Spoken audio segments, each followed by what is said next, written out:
राजन, अभी आप इस वक्त कोर्ट परिसर के बाहर मौजूद हैं और जाहिर सी बात है कि लखनऊ में जो हत्याकांड हुआ उसको लेकर अब मेरठ की भी पुलिस मुस्तैद हो चुकी होगी।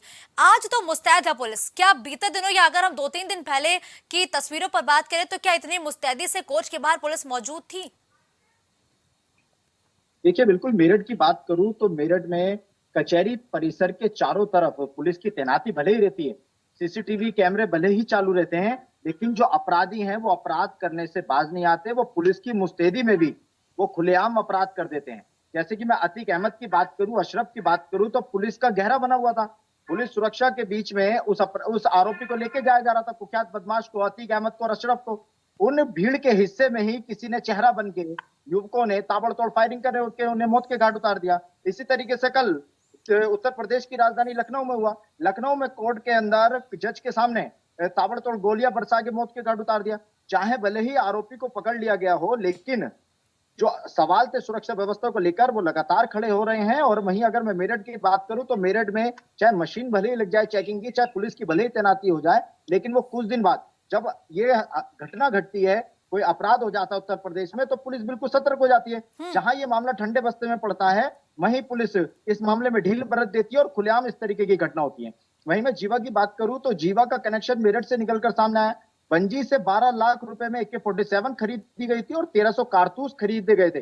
बंजी एक कुख्यात बदमाश है जो कि मेरठ की जेल में बंद है, और जीवा जीवा जो अब मट्टी में ढेर हो चुका है, जिसका कल एनकाउंटर कर दिया गया कोर्ट के अंदर। तो कहीं ना कहीं सवाल सुरक्षा व्यवस्था को लेकर खड़े हो रहे हैं, और मेरठ का जो कनेक्शन है उसको लेकर पुलिस की टीमें और LIU, अलग अलग जो एजेंसियां हैं, सुरक्षा एजेंसियां, जांच एजेंसियां, बिल्कुल वो अपने राजन, अपने जाहिर स्तर सी पर जांच बात है कर रही कि हैं। जिस तरीके से कोर्ट परिसर के अंदर वकील के भेष में एक आरोपी आता है और उस पूरे हत्याकांड को देता है, फिलहाल वो गिरफ्तार तो कर लिया गया है, लेकिन अभी तक इसका कोई कनेक्शन सामने नहीं आया है।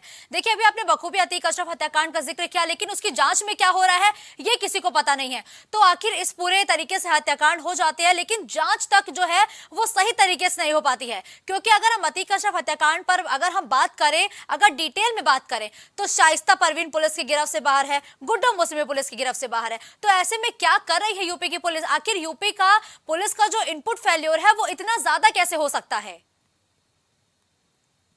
बिल्कुल आपने सही कहा कि कई बदमाश अभी भी पुलिस की पकड़ से दूर हैं, क्योंकि जब ये एक बदमाश को पकड़ लेते हैं या एक बदमाश को मट्टी में मिला देते हैं एनकाउंटर के माध्यम से, या इस तरीके की घटना घट जाती है, उसके बाद में जांच कुछ दिन तो चलती है, उसके बाद में ये जांच ठंडे बस्ते में डल जाती है। जबकि प्रदेश सरकार का साफ तौर पर आदेश है कि इस तरीके के मामले को पुलिस गंभीरता से ले, जांच एजेंसी अपने स्तर पर जांच करे, और किसी भी कीमत पर ऐसे आरोपियों को बख्शा नहीं जाएगा जो इस मामले में लिप्त पाए जाते हैं।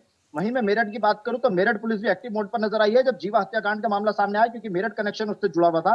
क्योंकि बंजी ने जो 12 लाख रुपए में AK-47 खरीदी थी 2 लोगों की हत्या करने के लिए, हालांकि उस AK-47 से और 1300 कारतूस जो खरीदे थे उससे हत्या तो नहीं हो सकी, लेकिन पुलिस इस चीज को लेकर अलर्ट है। सबसे बड़ा सवाल यह उठता है कि आखिर इस तरीके की प्रदेश में जो हत्याओं का जो सिलसिला चल रहा है, ये भीड़ का चेहरा बन के, चाहे वो वकीलों का ड्रेस पहन के आए, चाहे वो पुलिस की ड्रेस पहन के आए, चाहे वो पत्रकारों के रूप में आए, तो इस तरीके की चीज जो सामने निकल कर आ रही है और खुलेआम गोलियों से बदमाशों को भून दिया जाता है, और उनका आपराधिक इतिहास भी कुछ खास नहीं रहता। जैसे हम जीवा हत्याकांड की बात करें तो जीवा हत्याकांड में जो शूटर ने गोली मारी है उसका भी कुछ खास आपराधिक इतिहास नहीं है। वो छोटे मोटे मामलों में जेल जा चुका है, छोटे मोटे मामलों में उस पर मुकदमा दर्ज चुका है, चाहे वो कोरोना प्रोटोकॉल का हो, चाहे वो किसी लड़की से बातचीत का हो।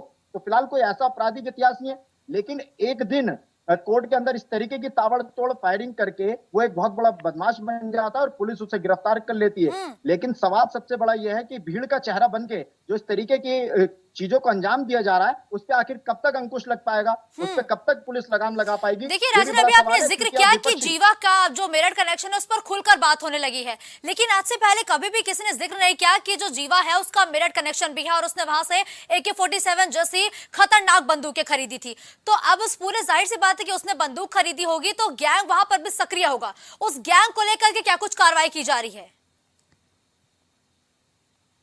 देखिए, कल जब लखनऊ में यह घटना घटी तो उसके बाद में प्रदेश की पुलिस और जांच एजेंसियां अलर्ट मोड पर आए और सब अपने अपने स्तर से अलग अलग तरीके से करें। वहीं मेरठ का कनेक्शन सामने के आने के बाद में मेरठ पुलिस भी सतर्क है और अपने स्तर से जो जांच कर रही है उसमें निकल के ये तमाम चीजें आई है कि 12 लाख रुपए में AK-47 जीवा ने बंजी को दी थी और 1300 कारतूस दिए थे। हालांकि पुलिस जांच में वो भी बरामद कर लिए गए हैं और बंजी इस वक्त मेरठ की जेल में बंद है। लेकिन सबसे बड़ा सवाल प्राइम टीवी का भी यही है और प्राइम टीवी के माध्यम से मेरा भी यही है और आम लोगों का भी यही है कि आखिर ये जो हत्याओं का सिलसिला है, जो बदमाशों को पुलिस कस्टडी के बीच में, कोर्ट के अंदर, सुरक्षा घेरों के बीच में इस तरीके से मार दिया जाता है, आखिर इसके पीछे का क्या कारण है? क्योंकि विपक्षी भी लगातार प्रदेश सरकार पर हमला बोल रहे हैं, क्योंकि जो सरकार कुर्सी पे बैठकर जब प्रदेश की कुर्सी को काबिज हुई थी, जब प्रदेश की कुर्सी को संभाला गया था, तो यही बात कही थी प्रदेश सरकार ने कि सुरक्षा कड़ी चाक चौबंद रहेगी और किसी प्रकार की कोई आपराधिक इतिहास, चाहे वो किसी भी अपराधी का हो, उसे बख्शा नहीं जाएगा, उसे मिट्टी में मिला दिया जाएगा।